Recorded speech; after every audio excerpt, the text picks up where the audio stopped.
You're listening to the ESO Network, your station for all things geek.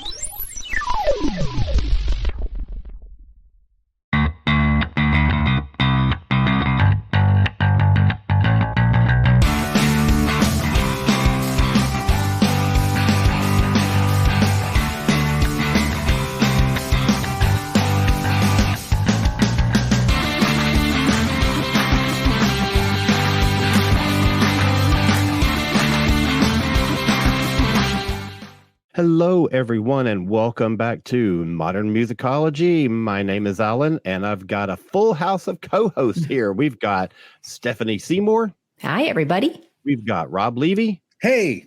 And we've got Anthony Williams. How do you do? And guess what? We have an incredibly special guest with us this week. Our guest is one of the most prolific musicians in the industry today. He's well known for his work with King Crimson, Peter Gabriel, John Lennon and Yoko Ono, David Bowie, Pink Floyd, Alice Cooper, Carly Simon, Chuck Mangione, Andy Summers, Herbie Mann, and probably about 4,500 other artists. And we can't name them all because we actually have to do a show. Plus his work as a solo artist and as a member of Stickmen and Liquid Tension Experiment and other projects like Bosio Levin Stevens, Bruford Levin Upper Extremities, and so many more. And on top of that, he's also an accomplished photographer as well. Everybody, please welcome the legendary Tony Levin. Yay! Hey, hi, thank you. Golly, I'm exhausted from hearing all that, but I'll have some coffee and I'll bounce back. That sounds great. Okay, so let's just jump right into some of the newest stuff on your plate, because this is all stuff that's pretty much been big news recently. We want to start off by talking about you just finished a new Peter Gabriel album, and you're about to embark on a brand new Peter Gabriel tour. What can you tell us about that? Is there much that you can say at all about the new album? We've heard 3 singles so far, but that's it. Yeah. Is there much more you can tell us? A few weeks ago, I wouldn't have been able to tell you very much at all, but thank goodness the tracks are starting to come out. I believe, if I'm correct, he's releasing one per month on every full moon on YouTube, if nowhere else, probably other places too. And I'm thrilled about that.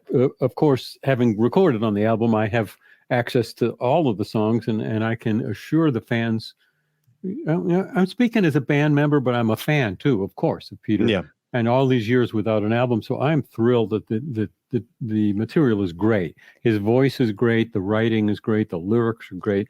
Bass playing could be better.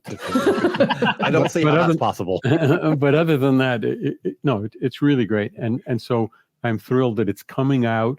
I'm thrilled that the other fans are going to be, the first 3 pieces that are out are great, but there's a lot more coming. There are a lot of tracks. I don't actually know how many are new, but way more than 10. And I'm thrilled for all of us for hearing these things. And simultaneously, we're working pretty hard. We, the musicians who are going to be on tour, we're working pretty hard to learn these new material and to, in my case, to cover which bass that I play on that, because it's I have to hear a special mix to tell and to be sure I have the right instruments and to memorize it and to be ready to do this, what promises to be a very special tour. Wish I could tell you all about the tour. The tour dates have been released, thank goodness. Yes. Finally, and I don't know what the stage show will be like, but I think it will be pretty special. I'm sure it will be. Yeah, I was just listening to Playing for Time again today, because I've actually had that on auto repeat over and over, because it's just such a fantastic song. And you're right, his voice is fantastic. It's just wonderful. It's beautiful. Yeah, all the songs are, but I should have it on repeat. I should have it on repeat because I'm the one who has to learn that piece is not hard. It's just that there are a lot of them, and it isn't hard. It's a labor of joy to memorize these pieces, and I have plenty of time before the first. I think the first concert is mid-late May in Krakow in Poland. Right. So Tony, if I may, I have a question about the recording process for this. Sure. Because, Peter is notorious for taking a really long time for this to come together. I know I.O. has been in production for the best part of 20 years at this point. Were you involved in that, on and off for the full 20 years, or do you get brought in relatively late into the process? How involved are you kind of in the creative process there? Good question. This one I got brought in late in the process. I tend to forget. Through the years, I've done a lot of sessions with Peter, and I didn't keep track on which songs came out. So it's possible I played on early versions of some of these pieces quite a while ago. Frankly, I don't have the kind of mind that categorizes things that way, so I don't remember. But I have been.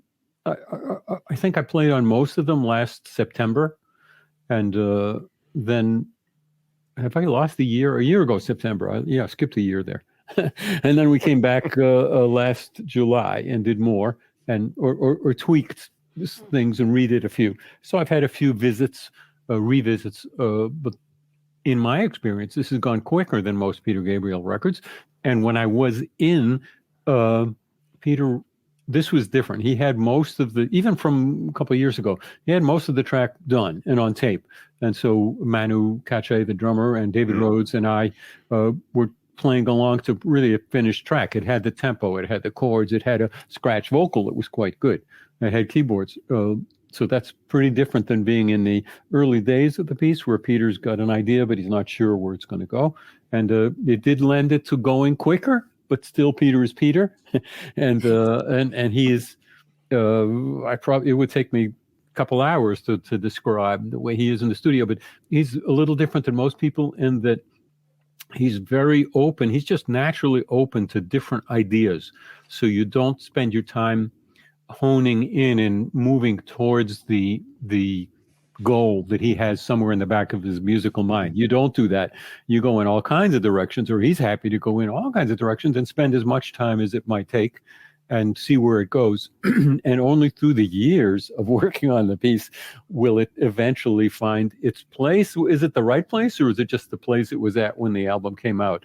I don't know, but he's the most of all the musicians I've worked with, the most comfortable with what we call working outside the box. And that has an influence, frankly, on us, the musicians, because we know we don't have to come in and do the normally expected thing. We can, way back in the many decades ago, when I brought the Chapman stick instead of a bass into a session, it was the kind of thing that Peter not only embraced and liked, but he looked at the thing and he said something like, well, could you, by the way, it's a finger tapping instrument as opposed to a plucking instrument, for those who don't know. And he said to me something like, well, could you play it with thimbles on your fingers? And I thought, whoa, it's odd enough as it is. And to tell you the truth, to this day, I still haven't tried putting thimbles on my fingers. I have trouble even saying it. It's a tongue twister. I want a picture of that when that happens. Yeah. I'm not ready for it, but Peter was ready right out of the box. Yeah. Oh, that's good. What about thimbles? Nice. That's cool. A great open way to be, because it gives the musicians sort of free rein to experiment and do things. Yes, and when you think about the range of his music through the years, a huge range, and you start to see why when you realize he's that kind of person. He's just open. He doesn't have a style that it's going to be. He's different than most artists I've worked with in that sense. And Tony, if you can really just forgive me for a second here, this is where I need to fanboy, because I discovered those Peter Gabriel albums when I was about 16, and they were really what drove me to pick up a bass guitar myself. So your playing was hugely, hugely influential to my own musical development.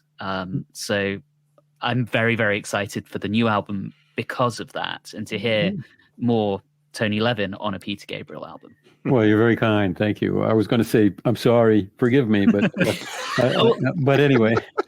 I'm not quite gutsy enough to pick up a Chapman stick. I've always been very impressed by them, but that looks hard. He's been practicing wearing thimbles, but he hasn't quite got to the Chapman stick yet. You could just start with the bass with the thimbles. That'll do. And if you get that together, give me a call. Let me know what it's like. Tony, when you were talking about being in the studio and how open he is to sort of new things, he mentioned this week that he was open to using AI for making music. And I'm just wondering what your thoughts are on that. Well, I don't have any thoughts on that. So I'll have to listen to what Peter said and see if I agree, but I had not thought about that, and don't know. I'll investigate it after our talk. Okay. And Well, then then you I'll can see come how back it goes. later, Yeah. or you can Yeah. record this at Anthony's house, and then Well, there's probably an AI somewhere that can simulate my part on Peter's album, and I'll have to hear it and see how it is, see how I like it. Peter has always been someone who has embraced new technologies and always wants to kind of push the recording process further. So I could definitely see him investigating at least an AI approach to this sort of thing, just to see what would happen with it, how it would turn out. Yeah. But through it all, he has what I would call a very analog sensibility about music. So you never hear that record and think, oh, this is all electronic. This right. is, very, very humanistic, very, we call it analog. Yeah. I'm wondering about the upcoming tour. Can you tell us what the prep has been thus far? Has Peter come up with a set list, or is it still being it's like 45 songs and it's still being whittled down a little bit? It is being whittled down as we speak. I hope I have the whole list of everything we've done in the past, or almost everything, and everything that's new. And that would be a wonderful 30-hour show. Right. And I hope we do it, but I doubt if that'll happen. I'm joking about it, but I expect in the coming weeks to have a honed down extra long set list that will further hone down when we rehearse. Mm-hmm. However, my history with Peter has been that these decisions are made pretty late in the day, so I'm preparing to learn it all and come in and see what happens. And also, realistically, if there's a big production, we musicians think about the music and who's going to be in the band, how many players, and how are we going to do that. Mm-hmm. But if it's a big production, the production has its own needs, and that determines to some extent which pieces get played and how long they can be and things like that. It's not the only thing that influences it, but if that's the case, then it won't be until really a few weeks before the first show that we really know what works and what doesn't work. I'm going to refrain from telling stories all night and not covering questions, but there was a time, maybe I don't keep the names of the tours too straight, but maybe it was Secret World. We were rehearsing and just rehearsing music. And we were on a break in the dining room, and I saw this round, looked like a stage, but small, maybe 2 feet in circumference, and 1 foot in radius. And it was on the floor in the corner of the dining room. And I asked Peter, what's that? He said, oh, that's the heaven stage. I said, what's that mean? And we said, well, it's going to be above us, and maybe we will come in with that hanging from a helicopter, and it will just lower us down onto the other stage. And I was speechless. Of course, I thought that's interesting. I can see some problems maybe with that. And then he said, okay, or we might all hang upside down and play upside down. And I thought, in those who saw the show know that in the end, Peter did, and his daughter Melanie were upside down and walking around in a circle. Mm-hmm. But it was a fixed stage, and the plan in the beginning, well, somebody gave up on the helicopter idea. Thank goodness. But the band was going to be in that, and it was going to rise up way up to the top of near the ceiling of the arena. And we indeed rehearsed that. But what happened was then that song ended, and for the stage to come down and for us to start the next song took about 3 minutes of dead time when nothing could happen. And so for that reason, the production said, okay, we can't do that. And we can't do that piece, and we can't do it that way. Mm-hmm. So that's a kind of an amusing example to me of how things change drastically and how the production might influence what pieces work on stage and which don't. Right. Let's go back to the beginning and talk about how you first met Peter Gabriel and how that musical relationship has developed over the decades. Well, yeah, lucky day for me. It was July 76. And you're going to start thinking I have a good memory, but I don't. But that one has come to mind a lot of times because the same day I met Peter and I met Robert Fripp. Oh. And amazingly, after all these years, since 76, I am still making music with both of them and still good friends with them. And so glad I didn't miss that session, boy, oh boy. So the producer, Bob Ezrin, had used me on a number of albums, notably Lou Reed's and a few Alice Cooper albums. And he thought I would be appropriate for this young fella who had just left the band Genesis. I didn't know the band Genesis. I didn't know the band King Crimson either, by the way. when I went up to Toronto to do this session, and I guess people who know their music would understand what I walked into. I was hearing different kind of music than I had heard before. And Peter's not just creative, but he really wrote in a particular style after Genesis that was really unusual, and it was great. And then Robert Fripp's guitar playing was very unusual. So how was it? It was great. It was inspiring and challenging to find bass parts for that. Still is, and I enjoyed that part of it. And Peter and I became pretty good friends during the making of that album, which took, I'm guessing, a few weeks. And then when he asked me to go on tour with him, a brief tour to promote that album, I was thrilled to leave New York City, where I was kind of established doing studio records, some of which were really good and some weren't. It's more of a craft than an art, I think, doing studio playing. And so I was thrilled at the chance to do what I really love and to go out and play live and to play some unusual, challenging music also. Yeah, a couple of years later, at some point, Robert Fripp, he was on that first tour, by the way, playing guitar, although he didn't let Peter introduce him by name. That was Peter introduced him, I think, as Dusty Rhodes on the guitar. I don't know why that was. And then Robert asked me to play on his solo album, which was called Exposure, and that was great. It was a fun album, somewhat Crimson-like album. And then later, when I had the chance to join King Crimson, it was sort of a genre I had been introduced to through Robert, and so it was exciting, and of course, it had a big influence on my career. You played the Chapman stick, and not many people do, I guess. You're one of the, I think, innovators of this whole instrument. And you just came off a tour with your band Stickmen, which was mostly South American and West Coast dates. Are you going to be doing any East Coast dates? Good question. Stickmen, we do everything eventually. Yeah. but our touring has to work around formerly King Crimson tours, which Pat Mescalado was the drummer in the band. There's only three of us, but with me and Pat busy with King Crimson, and now with me busy with Peter Gabriel, Stickmen can fill in the gaps, and we will. We will tour. We'll tour next as soon as Peter finishes, which is next November. I think I'll have a week or 10 days at home and then go out with Stickmen, but that's going to be Europe. When we'll tour the East Coast, I really don't know. I suspect it'll be, gosh, I hate thinking way in the future, but I think it will spring of 2024 before we do that.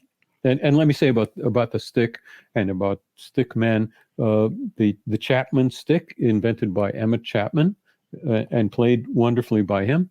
It was something I wasn't the first to play it, but I kind of jumped on it early in that same year, 1976.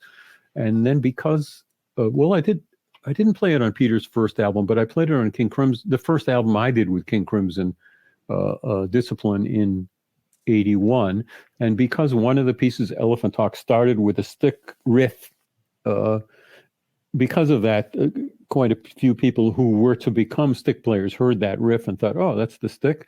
And then when they got the instrument, they found out that it's kind of an easy riff. I kind of cheated and tuned it just to make it an easy riff, as I am wont to do. And so they picked up the stick. So there is a sizable community of wonderful stick players, many of whom have way more technique than I do. I just kind of, I've been playing it a long time, but I base my stick playing on the bass part, and I play a bit on the top guitar strings. It has a lot of strings, but there are players who technically amaze me. And one of the wonderful things about the instrument is because it's a new instrument, it has a lot of capability, and there isn't one particular technique of playing it. So when you hear players, you hear them doing things that you hear them do things you never thought of. It's like, wow, why don't I try that? And so in a way, we in the stick community are all cross-pollinating and inspiring each other to try different techniques that maybe one person discovered and nobody else knew about it. So that's one of the wonderful things about it. For me, what attracted me to it was that the bass sound is valid, is a really good bass sound, but it's really distinctive and really different than all my other basses. And not in a good or a bad way, just different. And at the time, because I was playing in King Crimson and with Peter Gabriel and looking for quote unquote progressive approach to bass playing and bass sounds, I thought that the unusual sound and the unusual tuning would help inspire me to come up with unusual parts that work on the instrument. Yeah, I wanted to know how you decided which, if you were going to use a bass on one song or the stick, or how does that process kind of play out? I mean, I guess it depends on the band. Is this the song? Everything, right? Yeah, very good question. To me, it depends on the song or the piece, the composition, and I don't really know. I don't think I think. That's an interesting sentence right there. I'll walk into whatever the band is, or Peter or Stickman or whatever, and I hear this piece of music that someone else wrote, and then somewhere in my musical sense, I get a feeling, not an idea, but a feeling of what kind of bass part might work with that to help that piece of music. I kind of become a fan of that piece of music, and then if I'm hearing a thing that is going to work on the stick, then that's great. But I also have a number of basses that sound pretty different than each other, or maybe I'll hear, well, gee, it'd be great if it was a big. I'm just making these words up, but it was a big fat sound, but it had a huge attack like a drumstick. So then maybe I'll pick up a drumstick and hit that fat string with it or something, or on a good day, and if there's enough time to experiment, I might try a new sound or a little subtle variation on another sound. So that's to me, that's clearly determined by the music, not by any idea I had about what the band would be like or anything I'm practicing. I am often practicing riffs and things, but I don't apply them to the next music I hear. I just kind of put them in a back pocket and hope to have them when it might be appropriate. On that note, I think that you only did one ever contribution to an Indigo Girls record, and you played stick on one song on, I think it was Swampophilia. And I always assumed that they had called you up because they wanted that sound. They wanted the Tony Levin Chapman stick on that song. Is that the case? Or did you just come in and say, you know what, I think this is appropriate for this song? How about this third possibility? I don't remember. Oh, well, okay, there's that. I just don't remember at all how that came about. I'm sorry. I was going to ask the same question about Berlin, so that's okay. There you go. I have a somewhat follow-on question. So you might not have invented the Chapman stick, but you're one of the innovators. I wanted to talk about something you did invent, namely the funk fingers. How did you come up with the concept for those? And do you have a patent on it? Is that the kind of situation with them? Or is it something that anyone can kind of put out there now?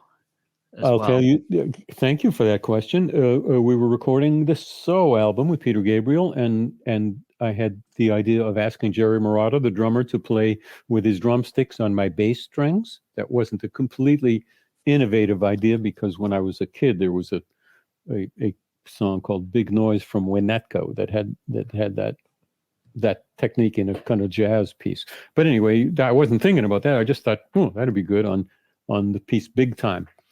And he did that, and some of that got on the album. Some of it was replaced by Peter playing synth bass on the piece. And Peter and I have had a wonderful passive-aggressive competition between us through the years, all through the years, when I want to play that part, and he wants me to play the bass synth part that he did. And we worked that out in every concert, one way or the other. Anyway, fast forward a year when we're touring, and I was practicing at sound check, as I often do. And I had one drumstick in my hand, and I was practicing trying to simulate that part, which wasn't easy because he had two drumsticks in his hand. And Peter walking by me, bless him, Peter said, he looked at it and he said, "Why don't you take two drumsticks and attach them to your fingers?" He said that. And I, knowing my limitations, I turned around to Andy Moore, my bass tech at the time. And I said, "Andy, can we do that?" And I was joking, using the word we. What I really meant is, can you chop those drumsticks and figure out a way to put them on my fingers? And Andy did that. So it was Peter's idea.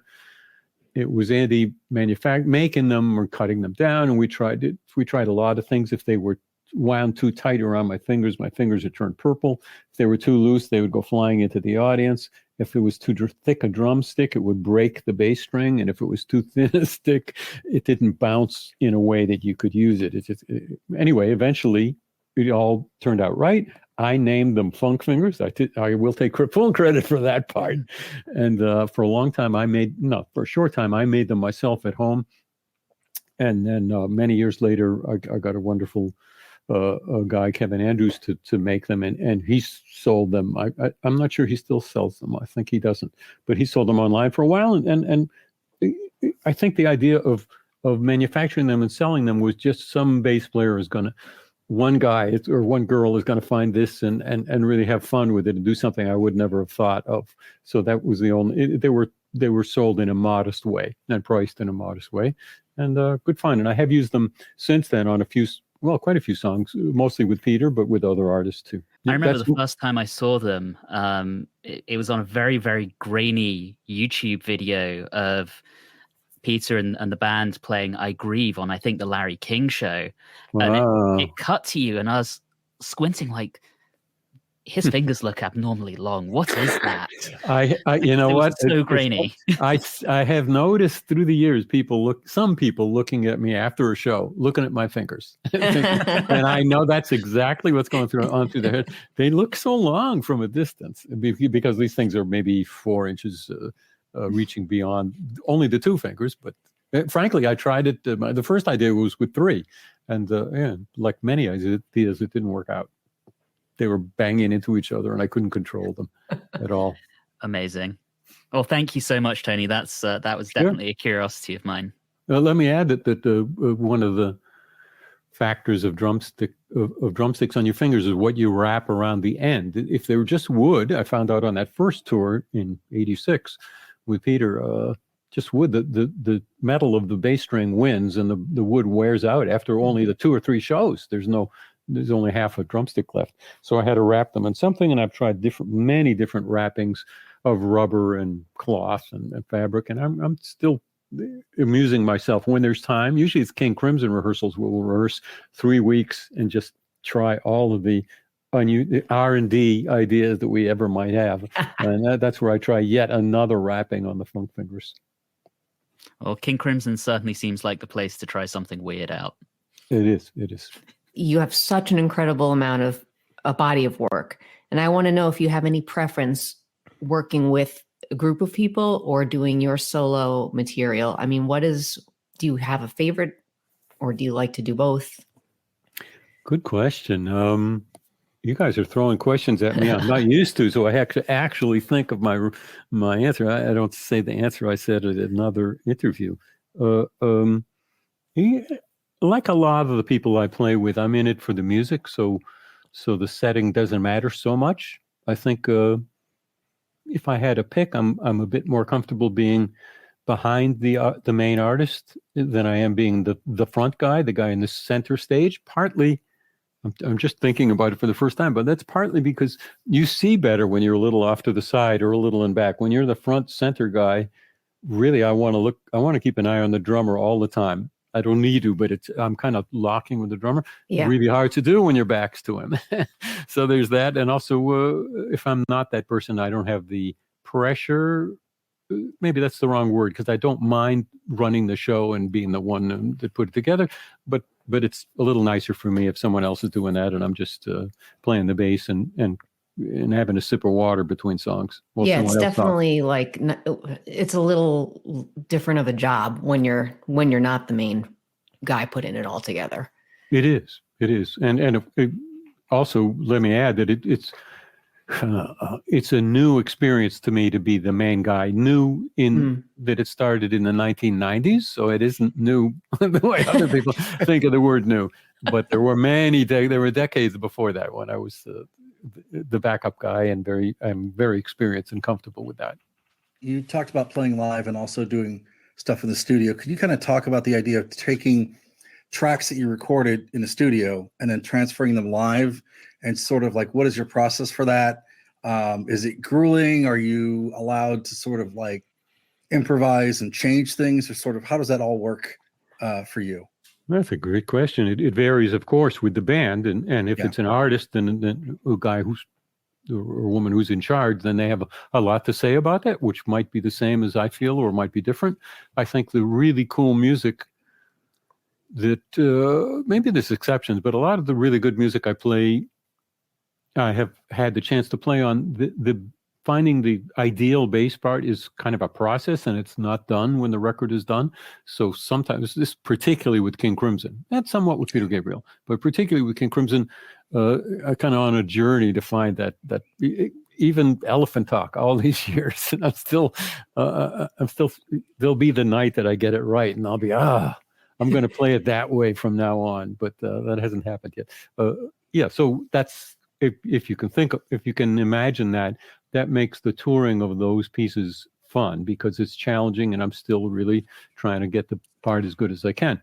So I can also play the same part every night. I think that with someone like Paul Simon, who I toured with a lot, that's more appropriate, and it doesn't suck because it's great music, and you're part of this great thing that comes out, and that's fine. It just isn't that other element of the challenge of working out the part. And so I'm comfortable with both, and it varies utterly wildly, actually, with different bands and different people in charge. Some bands don't ever want to do a thing the same. That reminds me of Bill Bruford talking about jazz, and he said jazz player is someone who never plays the same thing once. That's great. That's awesome. So Anthony mentioned that he's a bass player. I'm a drummer. So the whole thing of drummers and bass players locking in together is something that's really ingrained in me. And you're always playing with different artists, and with that, always different drummers. How long does it take for you and a different drummer to lock in with each other? And you've played with one of mine and Anthony's favorite drummers, and that is Gavin Harrison. Yeah. Oh my God, he's phenomenal. So I'm just kind of curious how you and a new drummer form that bond, that relationship. That's a great question and a great subject. I don't have an answer to that, because I don't know. I do the same as you do. I walk in the room and start playing the music, and then we see what happens. And I've had times when the drummer was musically kicking me in the butt and prodding me to keep up, and to do, not to keep up in speed, but to get my act together. And I've probably had sometimes when I felt like the drummer wasn't quite up to keeping the tempo the same in the way that I would have liked to. I'm not talking about really great drummers now, but there's all kinds of variations. Some of them work better than others. I have been tremendously lucky to play with a wide variety of great drummers. Gosh, really, really wide variety. And it's different. The feel is different with each, but I don't really carry a catalog of what it's like playing with Gavin, as opposed to playing with Steve Gadd, opposed to playing with Manu Katché. I don't really keep that in my mind. We just start playing, and I hear, oh yeah, it's that kind of situation, and what if I do this, and what if I do that, and there have been times, maybe not a lot, but sometimes that I felt like, especially in jazz albums, that I really wasn't up to playing as precise or as fast or in some way that the drummer expected. And that in all those examples, the drummer was kind to me and didn't kind of yell at me. Maybe when I was young, they'd yell at me, but I felt, there've been times where I felt like I'm not really quite up to par on keeping up with this guy. So following on from that, in the most recent lineup of Crimson, how hard was it to lock in with three separate drummers? Yeah, good point. Three drummers is one of those things. Robert Fripp just told me, Tony, we're going to reform the band, and there's going to be three drummers. And I took a deep breath, and I thought, not for the first time, I thought, if someone else was saying this, I would take a deep pause, and I would say, I'm not sure about this. But my musical respect for Robert's vision is such that back in the 90s, when he said, there's this guy Trey Gunn who plays the Chapman stick, and the two of you together, that'll be really great. And I said, I'm not sure. At the very least, each of us is going to have to hold back. Anyway, I did that in the 90s, and it was great. And it was great not because of the idea, but because Trey is so great, and we were pushed to musically come up with things different than we would have before. And likewise, when he instructed the three drummers in King Crimson to merely reinvent rock drumming, and left the rest up to them. They did a good job. They did really. And the way, when I heard the idea, the way I envisioned musically, the way I imagined it would be was that I would have to play a lot less, that I would go south musically, that I would maybe make my sound bassier and thumpier and heavier. But of course, I didn't do that until we got together to rehearse. But that was my plan. It ended up not that way at all. It ended up that the drummers so divided up the parts that there were never two bass drums playing a flam or even playing together. They brilliantly divided it up. So in a sense, I was playing with one widespread drummer who was spread physically across the stage. So it was really necessary for me and for them to wear in-ear monitors to not hear a lag between some of the drums and others of the drums. But and who knew? In the end, I kind of gravitated towards more mid-range in my bass sound, and trying to cut through and actually playing a few more notes than I used to play. It's all that rehearsal puts to the test the ideas you had before it, and hopefully, if it works well, then you come out with something that's musically valid, that's probably different than what you imagined, certainly different than what I imagined. And watching that lineup is just such a pleasure to watch. And for me behind them. Yeah. Tony, you've worked with everybody, literally. And I'm just wondering, is there anybody out there that you would love to work with that you haven't gotten to yet? Jimi Hendrix. A little late. Am I a little late with that? Just a tad. I think, like all of us, when I hear some good music, be it on the radio, be it on the web or live, whoever it is, part of me is learning from it, and part of me is like, I kind of wish I was playing in this, unless it's such a great bass part that I think I'm glad it's not me, because that gal did something that I could never have thought of. But a lot of people I'd like to play with. You can't do it all, and I'm joking somewhat about this because I realize how lucky I am with the people I did get to play with. And let me add, because we talked about many drummers, the biggest challenge was when I took it into my fevered brain to write a song, a vocal song, using for lyrics the names of all of the drummers I had ever played with. So that was, that seemed like a good idea. And it took me a long time. I'm talking a long time. And I even rediscovering the names of most all of the drummers I had played with, and then creating a composition. So that is somewhere online where people can hear it, because what did I do with that song in the end? It was just vocal, nothing else, but and pretty long, and a lot of names. And I thought I did a good job with it. And certainly regarding drummers, that's by far the biggest challenge I've had working with drummers, is how do I get these names, none of which rhyme with each other. Right. So every drummer we mentioned is in that song. And That's fantastic. Yeah. Thanks. I sort of coming off of Rob's question and really not being facetious about this, because you have played with the body of work is incredible. Do you ever just sit back and think, do you reflect and sort of like blow your own mind about the amount of music that you have put out in your life, and that, that also is still to come? Just alone, if you heard 50 Ways to Leave Your Lover, or like Watching the Wheels Go, Starting Over, that's amazing. But you have you have thousands more. Do you ever just reflect on that? Of course not. I'm just like everybody on this conference. I don't spend time thinking about what I did a long time ago or last year any more than you guys do. Mm-hmm. I wake up and I get some coffee and work on what I'm working on today. And, And when you turn on the radio though and hear something, do you sometimes isn't it just like, yeah, that's me? Or is it just like, that's cool, something I did, I accomplished that, and onward and upward? It varies. Once in a while I'll hear something in the gym or something that I played with, and that's nice. I don't have a standard reaction to it, but it doesn't blow my mind, that's for sure.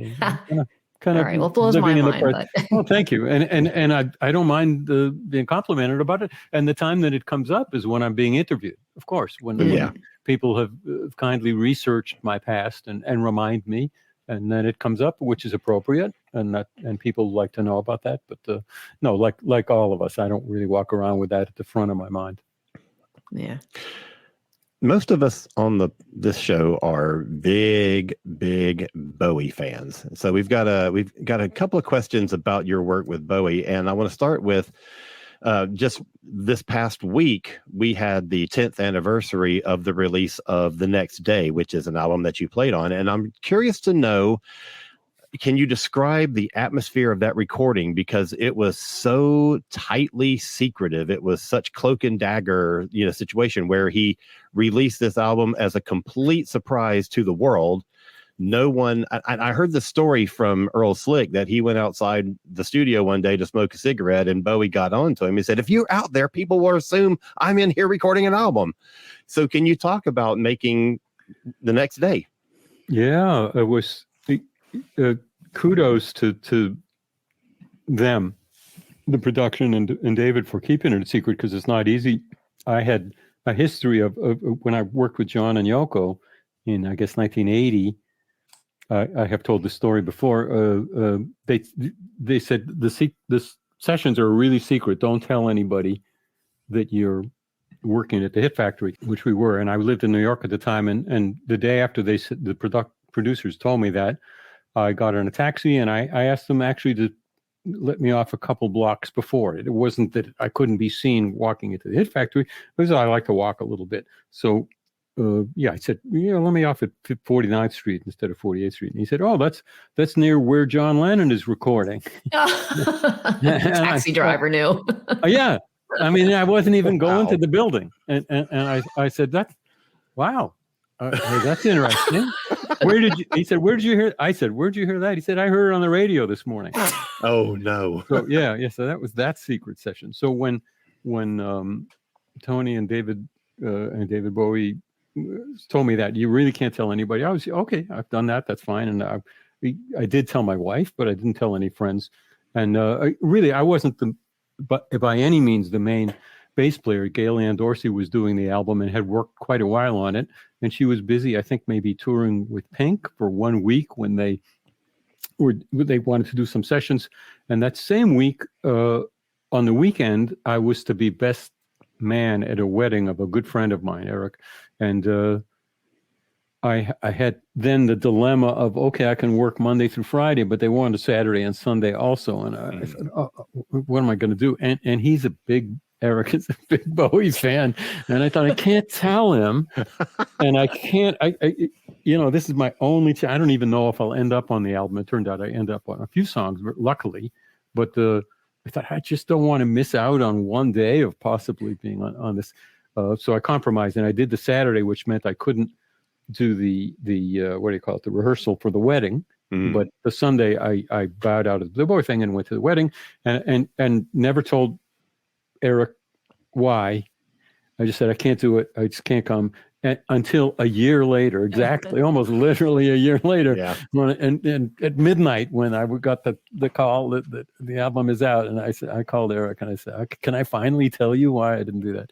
Oh, anyway, it was unusual. There was no big deal once we were in the studio, right? But there were less assistant engineers than the studio would normally have. It was pretty quiet because they sent everybody home on vacation instead of having more people that have to keep the secret.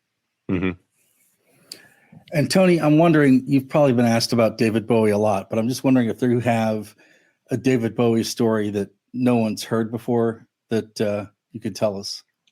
Afraid not. I had met him before. Let's see. I had played on an album before, on one song in an album before, and it wasn't strange, but that was near Woodstock, where I live, in some studio up on a almost a mountain that I hadn't been to before. And even though it's in my area, and when I was called for that, I knocked on the wrong door, and David came to the door in his underwear, and with that look on his face, like, I don't know this person, and you're this is not good.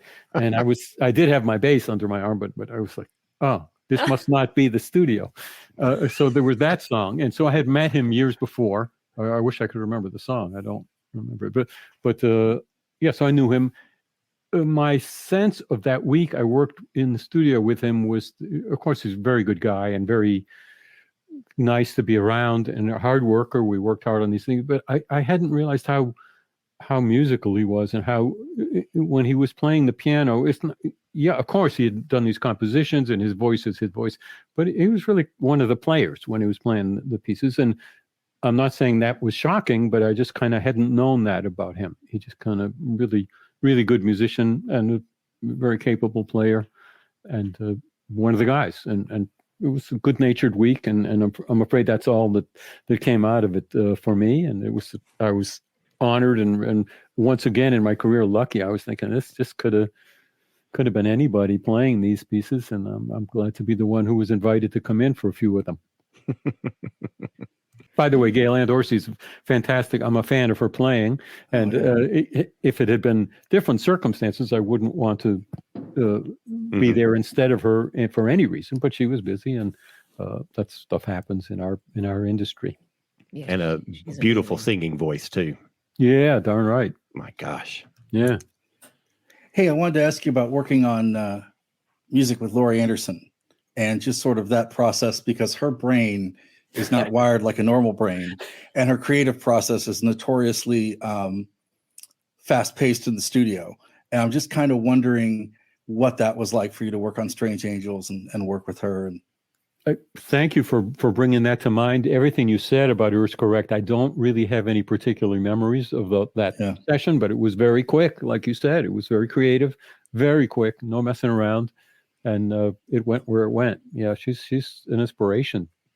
And that works great for you, though, when it's like you're in and you're out, because you get to go get your coffee and stuff. I mean, that kind of organization and stuff is probably incredibly rewarding for you. I don't know what I am. I think I'm comfortable in any kind of record, because I've done a lot of recordings. I'm comfortable really going very fast, and I'm comfortable really taking your time, and comfortable going really, really slowly and fine tuning. I'll give you an example. These last few days, Peter Gabriel has been sending me some tracks, and we've been Zooming because what I have is almost there, but not quite what I did in England in the studio. And so I'll spend as much, because I so enjoy playing the pieces, they're really good pieces. I could spend 8 more hours on one of these simple pieces, just really trying to refine every note of the piece, and also the sound of the bass and moving the damper around a quarter inch here and there. So I can work at a very slow pace. But yeah, because of my musical training, I usually, not always, but I usually can figure out the piece pretty quickly. But I'm happy to work, I think, at any pace anybody wants. Yeah. Let me just tell you one exception. Liquid Tension Experiment. Those guys are so. I've done 3 albums now with Jordan Rudess and Mike Portnoy and John. I knew I was going to forget. I knew when I started saying their names, I was going to forget one of them. John Petrucci.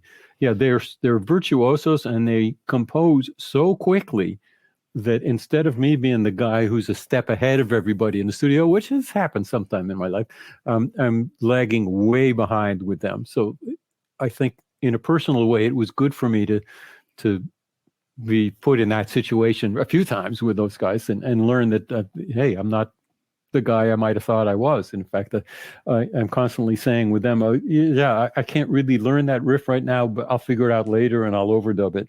And after a couple albums of that, they know, and they're very nice and very kind to me. I'm kind of like the slow old guy in the corner who's really not going to get the piece at all until later.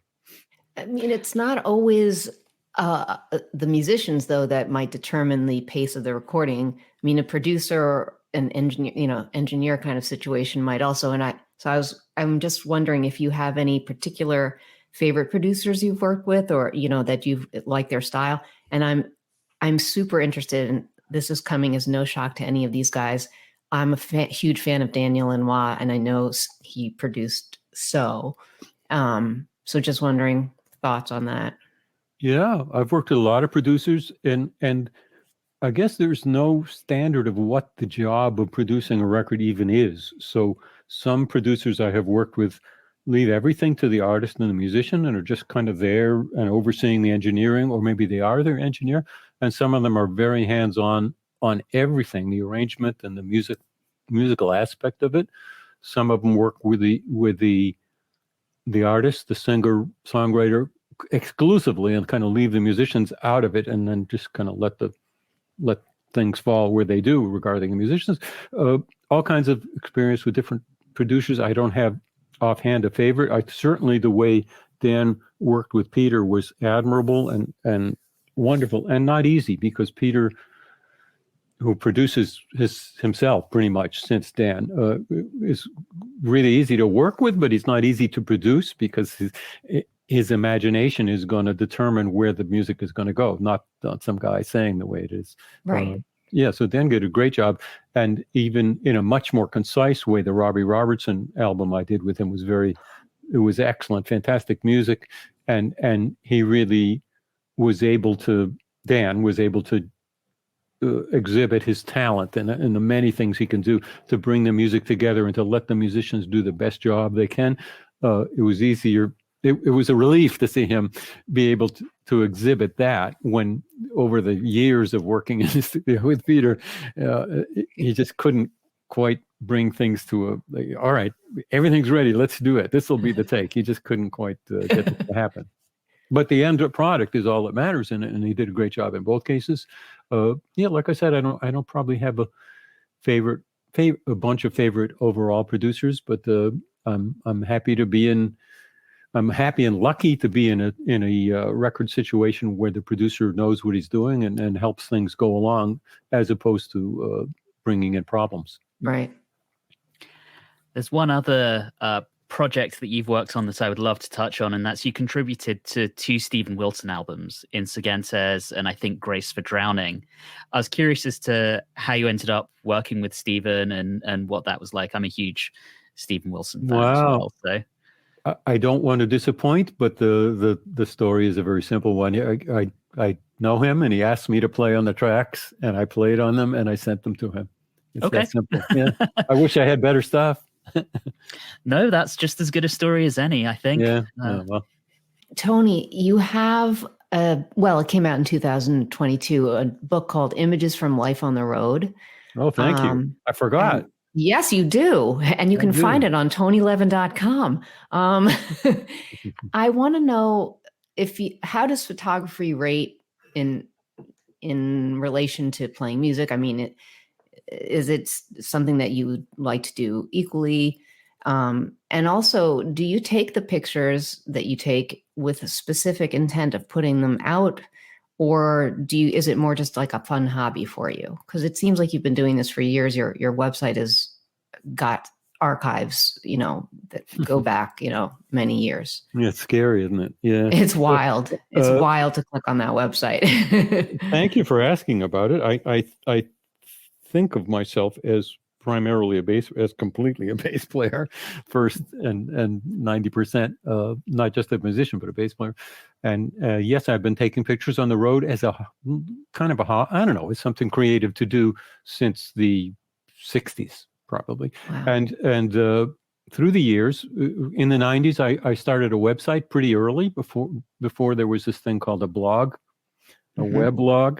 And I started what is a weblog, because I started a website thinking, people are going to want to hear about my album. That was wrong. And once in a while I put a picture from backstage somewhere, and I got a lot of response from that. And I realized, well, here's what people want. They want to see what it's like for us musicians on the road. And why don't I put those pictures up? And let me add, that wasn't easy in those days. For I don't want to get too technical, but I think 220 pixels wide was the widest I could put up. Yeah. And if I was in Europe taking pictures, I would have to get them developed and then ship them to the webmaster in Florida, and he would have to scan them. Oh God! Wow. It took weeks to get the picture up, but I did it then. And of course, as things got digital and faster, I was like, I was ready for that. So I've taken a lot of pictures and learning that people at concerts especially love to see a picture of the audience. They love to share it's one of the great things about the web. It enabled us musicians to share with the audience, if they're able to connect with us online, how inspiring the audience is for us on the stage. We know it and we feel it, and they kind of know it in a way. But you see the picture of an excited audience, and you know it. You can envy the musicians who are facing that, because it's something very special. It's an energy that's really special. That's a part of what makes what we do so satisfying.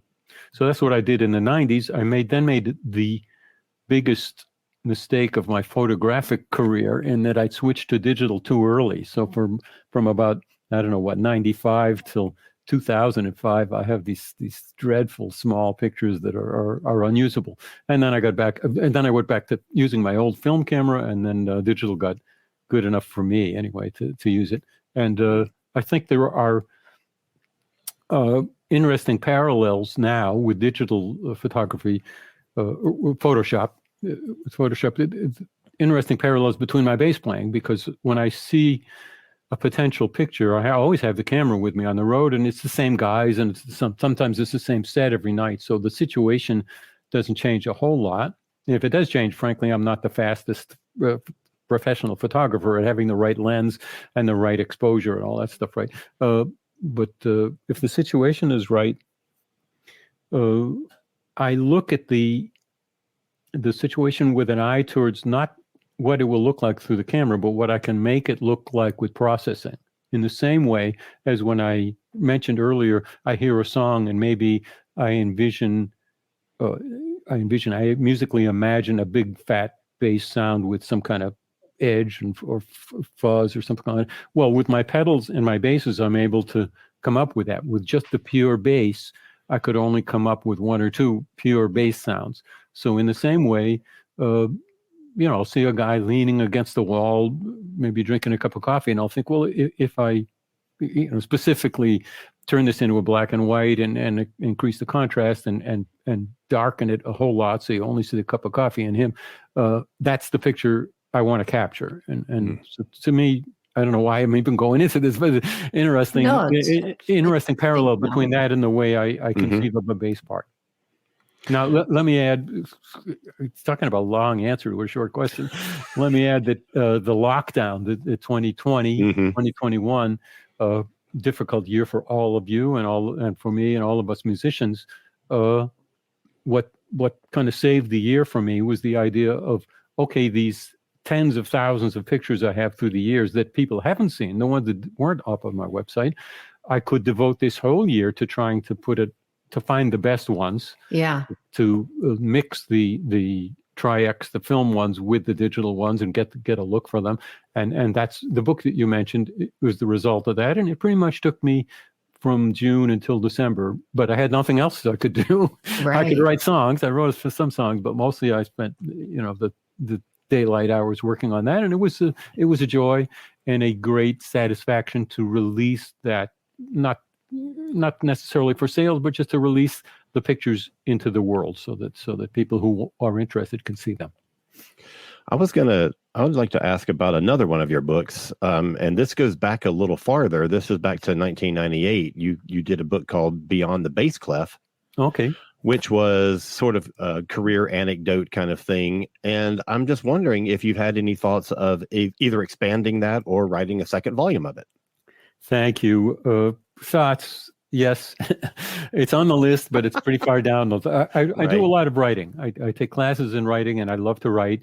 And I've released also a poetry book since then, and there will be other stuff in the future. But typically, when I consider should I do a refined version or version 2 of something I did before, or should I spend my time and energy on something brand new? Right. Usually I choose the brand new thing. That makes not sense. Always, but usually. So there's a King Crimson Chronicles Volume 1, quite a good book of the 80s of King Crimson. I had planned Volume 2 and 3, but then there was Road Photos, a different album, and there was a different book, and then there was Images from a Life on the Road. So I can't guarantee what I'll do, but I will certainly do writing most every day, and I'll find some outlet for it. Thank you for asking about that. Of course. Can I ask one thing about going way back? Because you mentioned Steve Gadd, and Yeah. I did want to talk about how well I've read, and you can confirm if he was the one to introduce you to like jazz and rock, because you were focused when you were very young. You were focused on classical mainly, and you played stand-up bass and tuba. Boy, I get embarrassed that people know so much about me. I also know what cereal you had for breakfast. No, I'm just kidding. and things that I had forgotten to take a picture. But I haven't forgotten Steve, that's for sure. Yes, I was a classical musician, really intensely immersed in it as a high school student, and I went to a classical music school, the Eastman School in Rochester, where how lucky was I? There was a drummer named Steve Gadd who was already a great drummer. And out of the 18 or 20 bass players in school, not one of them wanted to do a gig with him because they were classical players. And I was mainly a classical player, but like, okay, I'll do the gig. And he very kindly and quietly sort of mentored me because I was a classical guy trying to play jazz and I wasn't very good at it. And my sense of playing on the beat it's just... I laugh now. It was just like playing right in the middle of where the beat is, because that's what classical is. There is nothing else. And jazz, where you want to play a little on top of the beat, I just couldn't get it for a while. But he was very patient with me. And then when we got out of school, by then we were playing together a lot, 4-6 hours a day, every day. I don't mean in school. I mean outside of school. And then he did a brief stint in the Army, and then he joined me in New York. And I had the great joy of telling. I was at that time kind of a little successful in the studio scene in New York. I'm telling the New Yorkers, there's this really good drummer coming to town. His name is Steve Gadd. You're going to like playing with him. And they were like, oh, he's not from New York. Where's he from? Rochester? And that changed really quickly as soon as they heard him play. So that was a fun year when I introduced, I didn't introduce, but when I had a hand in introducing New York City to Steve's playing. And we still play together once in a while, and it's a great joy. That's great. Tony, I wanted to ask you about playing with Buddy Rich. Mm-hmm. And how did that, one, how was the experience? And two, what did you take away from working with him that sort of propelled your career? Wow. Where do we start these stories? I think everyone has Buddy Rich stories, even if they never played with him, and there are so many. Here's the quirky and good thing, and maybe of some use to musicians who are starting out and have a rough time. I was in Rochester, pretty ensconced, playing with Steve, and pretty ensconced in a music scene. And I got the call to go on the road with Buddy Rich Band, which was the kind of band that stayed on the road all the time. So it wasn't like 6 weeks or something. You just go on the road. So I accepted the job, and I got rid of my apartment, and I kept my car, but we said goodbye to everybody, and I kind of went off to be a jazz to be a jazz player and be a jazz touring guy. And by the way, Buddy was known at that time for not being gentle and kind with his bandmates, but for being a kind of rough guy to work with. But I didn't mind it. And so I went to Boston for the first gig, which is called reading the book over the shoulder of the previous bass player. And I was greeted by the band manager in the afternoon when I arrived at Revere Beach at this club. And he said, Buddy's changed his mind, and he talked the bass player into staying. So long pause. And I had a long pause, and I had a pretty dreadful evening that evening, because I had said goodbye to Rochester in every way, including everything I had. And I'm from Boston, so I went home to my folks' house, and I thought, I'm not going to stay here. What if this is enough of a failure already? And so the next day I got in my car and I went to New York, which I might never have done otherwise. And it took a while, but I ended up being pretty successful musically in New York. And then that's enough of a story on its own. But a year later, Buddy's band came to town, and he had no bass player. And they asked if I could, now I was a somewhat established jazz bass player in New York. Oh, this is guy, Tony Levin. Maybe he can do a week in a club and then a couple nights playing in the studio. Sorry, a couple of days in the studio, making an album, The Roar of 74, it would have been. That was the name of the album. And that was fun. Buddy had no idea that I had been in the band for like a nanosecond. Oh my gosh, he didn't and sent remember. home. No, he didn't know. He didn't care. He didn't care about what bass player was there, but he liked the. He was pushing me. He was pushing me musically, and I was pushing back musically. I was young and I was very aggressive, and I can hear that now when I hear the tracks. I can hear that he's giving it some, and I'm like, nope, I'm not gonna lay down for that. I'm gonna push ahead even more than you are, and it was good. So he liked it, and so there were 2 days in the studio. First day in the studio, a couple hours into the session, Buddy got mad at the whole band and fired the entire band, the big band and me. And I said to the other guys, I'm packing up, and I said, I never had this happen in New York. I've done a lot of sessions. And they, oh, don't worry. They said, the manager will call us tomorrow morning, rehire us, and we'll do the album in one day, which is exactly what happened. Right. Wow. So there's some of my experience with Buddy Rich. Oh man. Yeah. Oh man, that was It was a learning experience. Glad it's easier for you now. It is. And by the way, musically, he was pretty aged at that time. Well, probably younger than I am now, but he was kicking it. He was playing great. It was a very a kick in the pants, a wonderful jazz experience, and great an honor to have played with him and to have survived it musically and personally and felt good about it. So it was quite an experience for me. Because when you listen to that record, you hear a back and forth with him that you don't hear in a lot of his other records, which is really interesting. Yeah, well, also it was Fender bass. He in that style usually it was upright, but he wanted kind of to go in a rock way, but it wasn't rock at all. And I also, I had a different sound and approach. I can hear that right away. A different sound and approach than I have had ever since. I would have trouble playing that way now. Actually, maybe not that many years ago, there was a Buddy Rich alumni band tour of Japan that I did just to see what it was like with different drummers, a few different drummers sharing the chair. And I realized in practicing for that I don't play that way anymore. I can, but I don't play way up on top of the time anymore. But it was kind of fun in that situation to do it. Thanks for remembering about that stuff.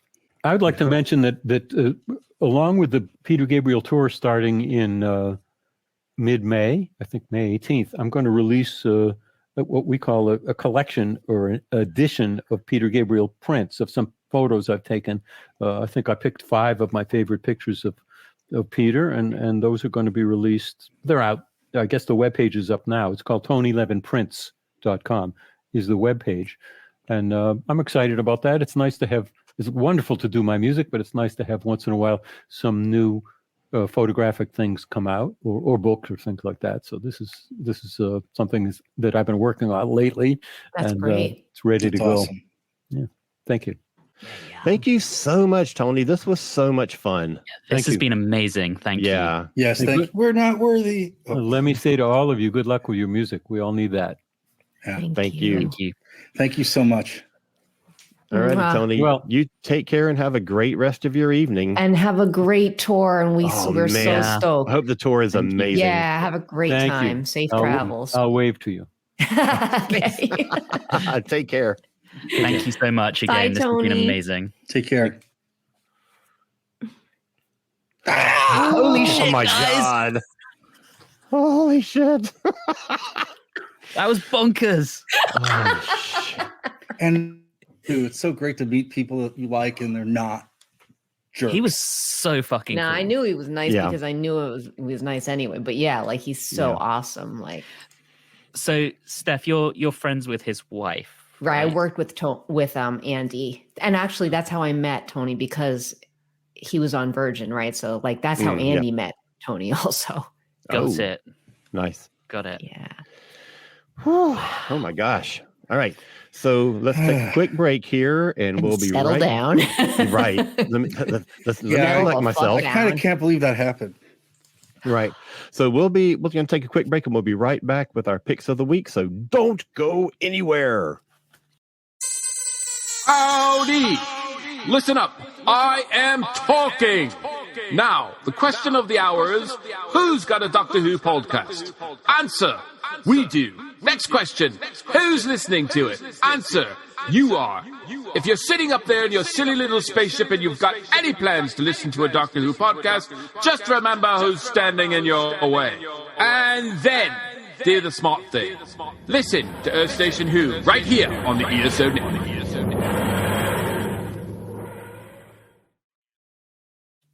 All right, we are back. We're going to talk about our picks of the week. Who wants to kick us off? I do. Oh, great. Go ahead. I usually never have a pick with a beat, but it's going to, coincide with our who we just interviewed. And it is that song, Playing for Time. Yeah. It's called also with the in parentheses Dark Side mix, but it's Peter Gabriel's third and new single. Mm-hmm. It's my favorite one that I've heard so far. And Bob and I were listening to it today, and it's so moving. The lyrics are so moving and just like very reflective. And there's a line, it's in the beginning of the song when he says something like what we call our planet. And it's just like, it just makes me, I started crying the first time I heard the song. Let's just put it that way. That's how much it moved me. But his voice sounds crazy amazing on it. Mm-hmm. It's like raw and honest. There's a really super cool loop going through it. The orchestration is beautiful. It kicks in super hard at the end. And I just love it. So that is what I've been listening. And I listened to that like dozens of times in the last few days. That's fantastic. All right. Who wants to go next? I feel like I've got quite a lot because sure it's you been do. a while since I've been on the show. So I'm going to try and do this in summary, some of which may have already been mentioned by others on other episodes. But, just thinking it's been basically 6 weeks since I was on doing Picks of the Week with you guys. Yeah. Been listening to a lot of White Lies. They're phenomenal post-punk band from London. Really, really enjoying them. Their track, Am I Really Going to Die, has the most insane bass line I've heard in a while on a pop song or a rock song or an indie track or whatever you want to call it, which I feel is very appropriate when we've just interviewed one of the world's best bass players. Right. Some other new songs that have deserved shout outs, and I can actually more or less tell on my Spotify when I was last on. So since then, Slipknot with Bone Church, not heavy, kind of, dreamy, psychedelic Slipknot, which is a bit odd, but works strangely well. Sleep Token, who are one of the up-and-comers in the metal scene with a track called The Summoning, which I can only describe as Deftones meets Bastille meets funk. I don't know. I don't know how to like describe that. it. That sounds good. Peter Gabriel has released 2 new songs since I was last on. So I'd like to give a shout out to the other one, which was The Court, which I really, really like. So good. And I know my boy Rob has already mentioned this, but Sparks with The Girl Is Crying in Her Latte. Actually, Rob did not mention that because Rob wasn't on the show either when Steffi and I talked about it. And I left that for you. I left that for you too. We love it. So good. Yes, and Alan said he was going to learn the Kate Blanchett dance moves, and then when Sparks comes, he's going to full on do that in the audience. Nice. I actually think maybe we should record our own version for YouTube, where maybe either me or Rob, or me and Steph, or Steph and Rob can be the male brothers, and Alan can be Kate Blanchett. I love it. Let's do it. I want to be so viral. I want to be Ron, only because I want to like toss that paper towel, like give it a good toss. And then one last shout out. I've been rewatching my way through the show New Girl, and in one episode, a song called I Always Knew by the Vaccines plays. And that has just been relentlessly going around in my head. There's something wonderfully 60s about it. And I think it came out in 2010. So really been loving that, and it's just been going round and round and round and round. That first album. So that's my extremely long list of picks of the week, and I'll try not to leave it 6 weeks next time, so that you have a shorter list. That was a great list of stuff, though. It kind of goes all over the place. Yeah. Okay, Rob. So I saw a film It's making the rounds, and I'm pretty excited about it because I am one of these weird people that likes older rock and roll. The kids just don't. But I Am Everything, which is the documentary about Little Richard, is just, first of all, as a documentary about music, it's amazing. But second, it's Little Richard, and the amount of things that you learn about Little Richard and just how much his career and his music and his style got co-opted in when he broke. Like the amount of money that he lost for Good Golly Miss Molly, because other, like Pat Boone made more money off Good Golly Miss Molly than Little Richard did, for example. Right? It's everything you want in a movie, and it's really interesting. And so go see that. It's making the rounds. Also, a band from Oakland, California. There's this really cool music scene going on in San Francisco and Oakland right now of like sort of it's a combination of like shoegaze and Oasis rock and jangle rock and like C86 stuff. But there's a band called Nothing Natural. They have an EP out, and it's called N, like double N, and it's pretty amazing. So look for that. 2 cuts that came out this week. There's been, this is the time when we get singles and not albums. So there's a ton of like single stuff that's dropping. Yeah. It has been apparently ages since there was a new Chemical Brothers single, but they have a new one called No Reason. Oh, really? And I am very excited to have them back because, I think they're different than anybody else that was doing that style of music when it came around. Oh yeah, I love them. And they're amazing. And this one is called No Reason. It's out. It's great. It's a little different than some of the last ones. They did the last track they put out was right during the pandemic, and man, it was amazing. So this one is good too. So it's good to have those guys back. And what they do electronic music differently than everybody else. Like them and Underworld are kind of just different than everybody else, and they're pretty great. And along those lines, somebody else I love is Alison Goldfrapp, and she has a brand new single out called So Hard, So Hot, and it's pretty great. It's fantastic. Oh my gosh! I haven't heard that name in a long time. Yeah, and it's interesting that she's using her real name and not Goldfrapp anymore, which I think might be a label. And also M83, who are from France, have released Fantasy. So if you kind of like that sort of atmospheric, kind of like washed out kind of thing, look for that. There's also a really cool new single with Hot Chip and Brian Eno that is out right now that people should check out as well. Brian Eno, they put out Freak Out now. They have a brand new EP coming out with Brian Eno on it, and I'm completely blanking on the name now, so never mind. But that's kind of what's up my alley. Listen to tons of music, and man, whatever music you listen to, find a documentary and watch it, because this is an amazing time. Well, here's my pick of the week. I ain't got shit. I don't think I listened to much of anything this week because I was so even at work. Like I usually listen to something at work.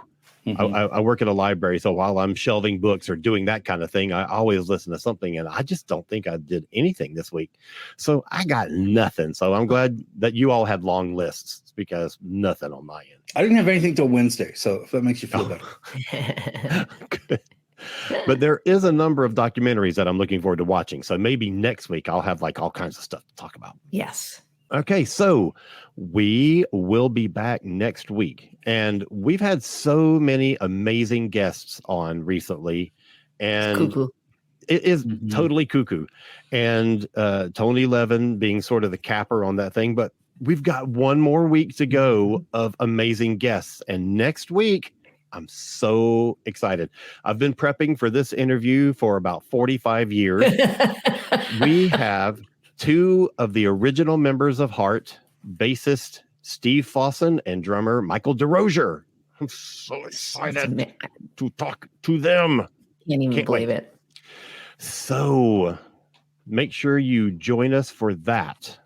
But before we go, let's tell people who might want to hear more stuff from us, where they might find more stuff from us.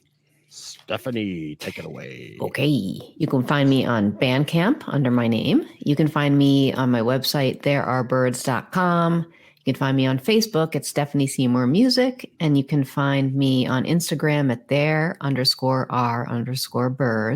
and of course, all the streaming platforms everywhere. So, which one do we start with? Okay, so you can find me on needcoffee.com with the Weekend Justice podcast and writing things for them. You can also find me on KDHX on Wednesday nights with Juxtaposition. It's 7 to 9 Central.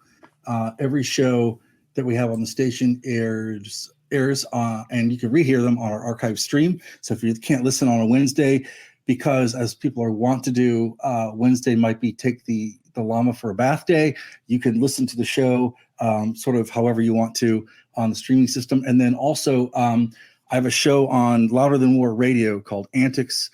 It is 6 to 8 p.m. Greenwich Mean Time, which is 5 hours ahead of North America time, whatever zone you're in. And you can listen to that online at Louder Than War Radio. Well, my other podcast is on hiatus right now, so you can find me here and there. And I have a couple of other podcasts, and I've got some books, and I've got some other stuff. So go find all that at cosmiccreative.com, KOZMIC creative.com. Okay. We will be back next week with another phenomenal interview with two of the original members of Heart. So we'll see you again then. Everybody have a great week. Take care. Keep rocking on. This has been a broadcast of the ESO Network. Be part of the crew and help support our shows by donating to our ESO Patreon or by shopping at the TeePublic store, which can all be found at www.esonetwork.com. The ESO Network, your station for all things geek.